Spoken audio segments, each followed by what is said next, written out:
Goeiemorgen, good morning, dumela, goedemorgen, kom asta. How to make an extended treble. Please note this is a UK term. In US this would be an extended double crochet. Of in Afrikaans 'n verlengde lang beentjie. I have crocheted to show you the difference between the stitches more clearly. 2 rows of double crochet, then 2 rows of treble crochet, and then I've made a standing stitch with 3 stacked double crochets. If you are making turning chains, that will depend on your tension. It will be either 3 or 4 chains to bring the hook up to the correct height. The extended treble is a little bit taller than a regular treble, as the name implies, but it uses slightly less yarn than a double treble does. To make the stitch, yarn over and insert into the next stitch. Then yarn over and draw up a loop. You have 3 loops on hook, exactly as with a treble crochet. Yarn over and draw through 1 loop only, so that you have 3 loops on hook again.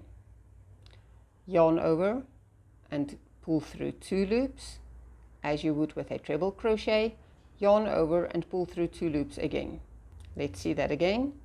Yarn over, insert hook, yarn over and draw up a loop, 3 loops on hook, yarn over but draw through 1 loop only, so that you still have 3 loops on hook, yarn over, pull through 2, yarn over, pull through 2, again, yarn over, insert hook, and draw up a loop, so that you have 3 loops on hook, yarn over and pull through 1 loop only, so that you still have 3 loops on hook, yarn over and pull through 2 loops as you would normally complete a treble crochet, leaving 2 loops on hook, yarn over and pull through 2 again to complete the extended treble.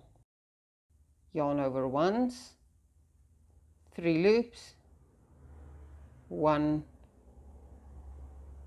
2, 2, and there you can see the 2 rows of double crochet, 2 rows of trebles, and how the 1 row of extended treble is slightly taller than the regular trebles. And until next time, have fun crafting!